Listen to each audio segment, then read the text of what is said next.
ऐसी क्या स्थिति बनी हुई कि सारे नेता पटना से उतर के सिवान आ गए? बिहार विधानसभा चुनाव के नजर से देखा जाए या सिंदूर ऑपरेशन की सफलता की नजर से देखा जाए, विधानसभा चुनाव को लेकर रखिएगा या सिंदूर ऑपरेशन को लेकर रखिएगा? चाहे मॉर्टन मिल हो, चाहे पचरुखी का चीनी मिल हो, ये सब लालू यादव के दंश के शिकार हैं। नमस्कार, मैं सत्य प्रकाश और आप देख रहे हैं सशक्त भारत न्यूज। देश के यशस्वी प्रधानमंत्री नरेंद्र मोदी जी का आगमन सिवान जिले के जसौली गांव में होने जा रहा है, जिसको लेके बिहार एनडीए की पूरी टीम बहुत जोर शोर के साथ लगी हुई है और हर क्षेत्र में एक एक गांव एक एक बाजार जाके लोगों को आमंत्रण पत्र बांट रहे हैं। सभी एनडीए के कार्यकर्ता, नेता और पार्टी के जितने भी पदाधिकारी हैं, यहाँ तक कि मंत्रीगण तक, सभी लोग क्षेत्र में लगे हुए हैं ताकि अधिक से अधिक भीड़ जुटाई जाए। अब इसी सिलसिले में बात करेंगे भाजपा के प्रदेश प्रवक्ता कुंतल कृष्ण से, जो कि आमंत्रण पत्र को लेकर सगरा बाजार पाए हुए हैं। हम इनसे जानेंगे कि विशेष क्या चीज है, क्या मामला चल रहा है और क्यों सभी नेता आजकल फील्ड में दिख रहे हैं। कुंतल जी, आपका स्वागत है। धन्यवाद धन्यवाद। हमारा सवाल आपसे है कि सारे एनडीए के नेता सिवान में अपना अड्डा जमाए हुए हैं, ऐसी क्या स्थिति बनी हुई कि सारे नेता पटना से उतर के सिवान आ गए? कि आगामी 20 तारीख को जसौली गांव में देश के यशस्वी प्रधानमंत्री माननीय नरेंद्र मोदी जी आ रहे हैं। सिवान और सिवान के आसपास, सिवान, छपरा, गोपालगंज, इस इलाके के लिए एक ये बहुत बड़ी उपलब्धि है। माननीय नरेंद्र मोदी जी अभी कोई चुनावी सभा करने नहीं आ रहे हैं, देश के प्रधानमंत्री आ रहे हैं सिवान के जसौली गांव में, आपके बगल में, आपके पड़ोस में। देश के प्रधानमंत्री जब आते, और वो उस वक्त आ रहे हैं देश के प्रधानमंत्री जब भारत माता की सपूत ने पूरी दुनिया में तिरंगा लहरा दिया, ऑपरेशन सिंदूर। दुनिया के इतिहास में पहली बार ऐसा हुआ कि एक परमाणु शक्ति, पाकिस्तान परमाणु शक्ति है, परमाणु शक्ति की सीमा में 200 किलोमीटर अंदर घुस करके हमें जिसे मारना था, जो दहशतगर्द थे, जिनको पाकिस्तान की शाह थी, उनको हमने मारा। बिहार विधानसभा चुनाव भी नहीं देखा, तो इसको बिहार विधानसभा चुनाव के नजर से देखा जाए या सिंदूर ऑपरेशन की सफलता की नजर से देखा जाए, इसमें क्या कहिए? देखिए, प्रधानमंत्री आ रहे हैं तो प्रधानमंत्री तो यहां विकास की सौगात देने आ रहे हैं और ऑपरेशन सिंदूर के विषय में देश की देवतुल्य जनता से बात करने आ रहे हैं। और आपने ये बात भी सही कहा कि बिहार विधानसभा चुनाव भी नजदीक है, वो भी एक सत्य ही है।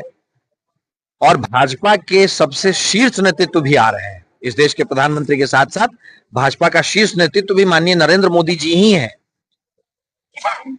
इसको किस नजर से, जनता को किस नजर में आप रखिएगा? विधानसभा चुनाव को लेकर रखिएगा या सिंदूर ऑपरेशन को लेकर रखिएगा? ऑपरेशन सिंदूर भी एक सत्य है और बिहार विधानसभा चुनाव में एनडीए इस बार 225 सीटें लेके आएगा, यह भी एक सत्य है। अगले विधानसभा चुनाव की नींव, जीत की नींव भी प्रधानमंत्री जी तो रख के ही जाएंगे ना। तो ऐसा भी कह सकते हैं कि ऑपरेशन सिंदूर जो चला था उसकी सफलता कम, चुनाव प्रचार ज्यादा हो सकता है? नहीं नहीं, ऑपरेशन सिंदूर की बात होगी और सिवान और आसपास के विकास की बात होगी। हमारा तो चुनावी मुद्दा भी सिर्फ और सिर्फ विकास है, सुशासन और विकास। भारतीय जनता पार्टी का मुद्दा सिर्फ एक है, न देश झुकेगा न बिहार का विकास रुकेगा। तो अभी जहां वर्तमान में प्रधानमंत्री आ रहे हैं और अभी डबल इंजन की सरकार है बिहार में, तो जहां सभा स्थल वहां से 2 किलोमीटर दूर एक चीनी मिल है जो कि खंडहर में तब्दील हो चुका है, अस्तित्व खत्म हो चुका है, तो उसके बारे में प्रधानमंत्री के पास कोई विजन है? बिहार में आज के दिन में जो सरकार चल रही है, जिसे आप डबल इंजन की सरकार कर रहे हैं, उस डबल इंजन की सरकार ने बिहार का औद्योगिकरण शुरू कर दिया है। 2005 में जब बिहार की सत्ता में हम आए तो बिहार खंडहर हो चुका था हर तरीके से। सारी इंडस्ट्रीज भाग चुकी थी, सारे उद्योगपति डर से बिहार छोड़ चुके थे, बिहार का नौजवान पलायन कर चुका था, बिहार के छोटे छोटे बच्चे अपनी सुरक्षा के लिए, उनके माता पिता बच्चों की सुरक्षा को ध्यान में रखते हुए अपने छोटे छोटे नौनिहालों को भी बिहार से बाहर भेज देते थे पढ़ने लिखने के लिए। बिहार की आर्थिक स्थिति जर्जर हो चुकी थी और बिहार के राज का तो आलम यह था कि माननीय हाईकोर्ट को कहना पड़ा कि जंगल राज चल रहा है। वैसा बिहार हमें मिला था और आज 2005 से 2025 के बीच में बिहार में 3 लाख करोड़ का निवेश हो रहा है। पुरानी जितनी बंद फैक्ट्रियां पड़ी थी, आपके थोड़े दूर पे आपने मढ़ौरा, बहुत इंडस्ट्रियलाइज टाउन होता था जो खत्म हो गया था। आज के दिन में मढ़ौरा में अमेरिका की एक कंपनी ने 40,000 करोड़ रुपए का इन्वेस्टमेंट किया है। मढ़ौरा में जो इंजन बन रहा है वो engine made in Bihar engine दुनिया में सप्लाई हो रहा है। अफ्रीका में मेड इन बिहार इंजन गया है। बिहार का औद्योगिकरण, बिहार के विकास की नई पटकथा लिखी जा रही है। देखिए उसी मढ़ौरा में एक मोर्टन चॉकलेट की कंपनी हुआ करते थे जिसका अस्तित्व समाप्त हो गया, जिसमें डायरेक्ट और इनडायरेक्ट रूप से लगभग हजारों लोगों का रोजगार हुआ करता था, वो समाप्त हो गया है। उस पर ना सरकार की ध्यान है और ना जो वहाँ के लोकल नेता हैं उनकी भी कोई विशेष ध्यान नहीं है। तो इस पे क्या गतिविधि चल रही है सरकार की? या वो खंडहर है उसका नामो निशान खत्म कर देना है, या इस पर कुछ आगे कार्रवाई करेगी सरकार? चाहे मॉर्टन मिल हो, चाहे पचरुखी का चीनी मिल हो, ये सब लालू यादव के दंश के शिकार हैं। लालू राज के समय मॉर्टन फैक्ट्री बंद हुई, बिरला ग्रुप यहां से भाग गया। लालू राज के समय आपकी पचरुखी मिल बंद हुई। लालू राज के समय माफियाओं ने मिल का एक एक कल पुर्जा बेच दिया था, एक एक कल पुर्जा। लेकिन अभी 20 साल से एनडीए की सरकार है और एनडीए की सरकार रहते हुए चीनी मिल की जमीन की नीलामी हो गई, होटल बन गए बड़े बड़े, सारे जमीन लोग खरीद का अधिग्रहण कर लिया। सूता फैक्ट्री एक सिवान हुआ करता था, महाराजगंज में चीनी मिल था, ये सारे चीनी मिल के इतिहास खत्म हो गए। सूता फैक्ट्री की जगह पर इंजीनियरिंग कॉलेज बन गया। इस पे किसी भी शासन ने कोई ध्यान नहीं दिया आज तक। सूता फैक्ट्री की जगह इंजीनियरिंग कॉलेज बनाई तो अच्छी बात है कि वहां से इंजीनियर्स निकलेंगे जो बिहार का औद्योगिकरण करेंगे, क्योंकि बिहार में शायद वहां सूता फैक्ट्री फिर से ना शुरू हो, लेकिन सिवान में कोई ना कोई फैक्ट्री शुरू होगी ही होगी, आप निश्चिंत रहें। शायद पचरुखी चीनी मिल उसी रूप में ना शुरू हो, पर सिवान में मिल का धुआं उठेगा ही उठेगा, क्योंकि ये एनडीए का, ये भारतीय जनता पार्टी का संकल्प है। मढ़ौरा में जहां मॉर्टन फैक्ट्री नहीं शुरू हो पाई, वहां पे रेल इंजन बनाने की फैक्ट्री शुरू हो गई, और वो रेल, मॉर्टन तो सिर्फ हम और आप खाते थे, मढ़ौरा का बना हुआ रेल इंजन आज दुनिया में जा रहा है। मढ़ौरा नाम आज दुनिया भर में जा रहा है। अभी प्रधानमंत्री जो आ रहा है 20 तारीख को, जो उनका कार्यक्रम है, तो इसमें सिवान के लिए कुछ विशेष सौगात है प्रधानमंत्री जी के द्वारा?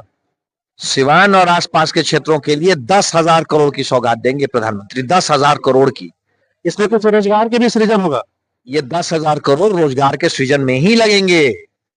20 तारीख को जब मैं निमंत्रण देने आया हूं, आप आए और जाने कि आपके जिले और आपके आसपास में एनडीए का जो संकल्प है, सबका साथ, सबका विकास, सबका विश्वास और सबका प्रयास, एनडीए उस संकल्प में क्या कर रहा है।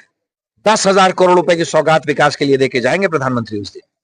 एक सवाल है जो कि विशेष, बहुत गंभीर सवाल है कि अभी के समय में जो हमने भी देखा भी है, सुने भी थे, तब याद भी है, बहुत होश में थे, जंगल राज हुआ करता था, सब लोग कहते थे, और उसको हमने महसूस भी किया। वही स्थिति आज लग रही है। आए दिन सिवान में, वैसे तो पूरे बिहार में हो रहा है, लेकिन पूरे बिहार की बात ना करके सिवान की बात करेंगे कि आए दिन हत्याएं हो रही है, गोली चल रहा है। अभी कल रात एक बजरिया में स्वर्ण व्यवसायी हैं, उनके गोली मार दी गई। इस पर क्या कहिएगा? शासन फेल है या प्रशासन फेल है? देखिए, मैं ये नहीं कहूंगा कि बिहार से क्राइम खत्म हो गया है, ये बात सत्य नहीं है, और जो सत्य नहीं है मैं नहीं कहूंगा। आप जिन घटनाओं का जिक्र कर रहे हैं वो घटनाएं तो हो रही हैं, पर साथ में मैं चाहूंगा कि आप ये भी बताएं कि पिछले 48 घंटों में 12 इनकाउंटर हुए हैं। अब कोई ऑर्गेनाइज क्राइम नहीं होता है। पहले आपको याद होगा कि घर से उठा करके ले जाया जाता था अपहरण के लिए, या इज्जत आबरू लूटने के लिए बेटी बहुओं को घर से उठा के ले जाया जाता था, और राजद के किसी मंत्री विधायक के घर में वो सरेआम मिलती थी। जो अपराधी होता था वो आपके यहां से लूटपाट करके राजद के मंत्री विधायक के घर में चला जाता था, और शासन का उसे संरक्षण होता था। अब ऐसा नहीं होता है। अगर किसी ने अपराध किया है तो वो निश्चिंत हो जाए, या तो उसकी जगह जेल में है या शमशान घाट में है। बिहार अब इस चीज के लिए तैयार हो चुका है। पिछले 48 घंटों में 12 इनकाउंटर हुए हैं, 12 इनकाउंटर। एक अंतिम सवाल है हमारा कि आपकी सक्रियता अभी महाराजगंज में बहुत ज्यादा दिख रही है। ऐसा चर्चा है लोगों में कि आप महाराजगंज से विधानसभा चुनाव लड़ने की भी तैयारी में, क्या ये बात सत्य है? मेरा बचपन महाराजगंज में गुजरा है। महाराजगंज का मेरे ऊपर कर्ज है, और कर्ज चुकाने का मौका मैं ढूंढ रहा हूं। मुझे जब मौका मिलेगा तब मैं महाराजगंज का कर्ज चुकाऊंगा। अभी आपने भी देखा होगा, आप लोगों को पता भी चल गया होगा अखबार के माध्यम से, आपके चैनल के माध्यम से, महाराजगंज से पटना जाने के लिए कोई बस नहीं थी। अगर महाराजगंज से किसी को पटना जाना है तो या तो अफराद आना पड़ता था या दरौंदा जाना पड़ता था। कल से महाराजगंज के लिए सीधी, महाराजगंज से पटना गांधी मैदान के लिए सीधी बस की सेवा बिहार राज्य पर्यटन निगम ने शुरू कर दी है। 4 जोड़ी बसें चल रही हैं। महाराजगंज में जेल, महाराजगंज में फुल फ्लेजेड कोर्ट, महाराजगंज में स्टेडियम, ये सब होगा ही होगा। भारतीय जनता पार्टी जरूरी है महाराजगंज के विकास के लिए। महाराजगंज के विकास के लिए जरूरी है कि भारतीय जनता पार्टी इस बार चुनाव लड़े, और भारतीय जनता पार्टी के उम्मीदवार की तरह अगर मुझे मौका मिलता है तो आप सबों के आशीर्वाद से महाराजगंज का जो मेरे ऊपर कर्ज है वो कर्ज मैं उतारने के लिए आतुर हूं। एक सवाल है कि अगर आपको महाराजगंज से मौका मिलता है तो विशेष रूप से महाराजगंज के लिए आपके ने कोई योजना जरूर बना रखी होगी। उन योजनाओं में कोई ऐसी 5 कार्य बताइए जो कि यहाँ के लोगों के लिए विशेष फायदेमंद हो, डायरेक्ट रूप से, इनडायरेक्ट रूप से, जिसमें हमारे युवा लोगों के लिए फायदेमंद हो, नौजवान लोग, जो बच्चे हैं, सब लोगों के लिए, पूरे समाज के लिए फायदेमंद हो। ऐसे कोई 5 कार्य। महाराजगंज में हर वो आधारभूत संरचना होगी जो एक जिले में होती है। मैं ये नहीं कह रहा हूं कि महाराजगंज को जिला ही बना दिया जाएगा, जिला बनाना एक प्रोसेस है, लेकिन महाराजगंज में हर वो आधारभूत सुविधा होगी जो एक जिले में होती है, पहली बात। दूसरी बात, महाराजगंज में उच्च शिक्षा के लिए सारी व्यवस्था होगी। महाराजगंज उच्च शिक्षा के विषय में आज काफी पिछड़ा हुआ है। तीसरी बात, महाराजगंज क्षेत्र में कारखाने का धुआं निकलेगा। चौथी बात, महाराजगंज स्ट्रेटेजिकली बहुत ही सही लोकेशन पे है। महाराजगंज चारों तरफ से एनएच से जुड़ा हुआ है। महाराजगंज में लॉजिस्टिक्स पार्क की बहुत बड़ी संभावना है। महाराजगंज में लॉजिस्टिक्स पार्क आएगा।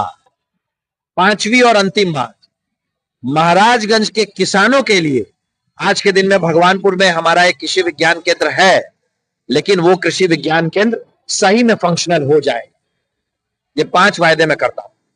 एक सवाल है जो कि अभी पूरे जिले में चर्चा का विषय बना हुआ है, सब लोगों के जहन में चल रहा है और हमारे मन में चल रहा है कि क्या ऐसा हो सकता है, जो हमारे स्वास्थ्य मंत्री मंगल पांडे, क्या ये विधानसभा चुनाव सिवान से लड़ने जा रहे हैं क्या? माननीय मंगल पांडे जी भारतीय जनता पार्टी के वरिष्ठ नेता हैं।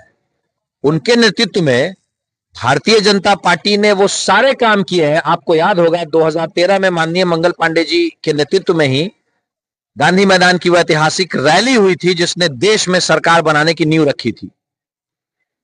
माननीय मंगल पांडे जी हमारा नेतृत्व है, और नेतृत्व अगर कोई निर्णय लेता है तो सबके पक्ष में लेता है। बहुत बहुत धन्यवाद आपका। आपसे कुछ जानना चाहेंगे हम कि अभी आमंत्रण पत्र आप लोग घूम के बांट रहे हैं, लेकिन हम उस पर ना बात करते हुए महाराज विशेष बात करते हैं कि अगर कृष्ण कुंतल जी को टिकट मिलती है तो चुनाव लड़ेंगे, ये तय है। अगर नहीं मिलती तो उस कंडीशन में क्या होगा? क्या चुनाव लड़ेंगे कुंतल जी? नहीं, चुनाव अगर टिकट नहीं मिलेगी तो जहां तक हमारा अपना ही है कि चुनाव नहीं लड़े, सब संगठन का मदद करेंगे और सबके साथ रहेंगे। मोदी जी आ रहे हैं सिवान, इस पे आप अपना कुछ क्या विचार रखिएगा जो हमारी जनता सुनना चाहती है कि उनके आने से विशेष फायदा आम जनता को क्या होने वाला? मोदी जी अभी आपने सुना कि 10,000 करोड़ का जो ये देने जा रहे हैं, तो उसके चलते जो भी कार्य होंगे उसमें हमारी जनता को कोई ना कोई फायदा तो होगा ही, वो चाहे डायरेक्ट हो या इनडायरेक्ट हो, तो जनता तो हमारी लाभान्वित होगी ही।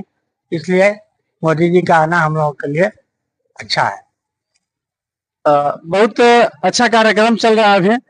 सभी एनडीए के कार्यकर्ता, नेता, मंत्री, पदाधिकारी सब लोग लगे हुए हैं क्योंकि प्रधानमंत्री जी का आगमन होने जा रहा है। उस आयोजन को सफल बनाने के लिए पूरे जोर तोड़ लगाए हुए हैं। और हम बात कर रहे थे कुंतल कृष्णा से, जो कि विशेष चर्चा का विषय बने हुए महाराज के विधानसभा क्षेत्र में, क्योंकि चर्चा बहुत तेज है कि कुंतल कृष्ण जी महाराजगंज से विधानसभा चुनाव लड़ेंगे। बहुत बहुत आभार और बहुत बहुत शुभकामनाएं आपको।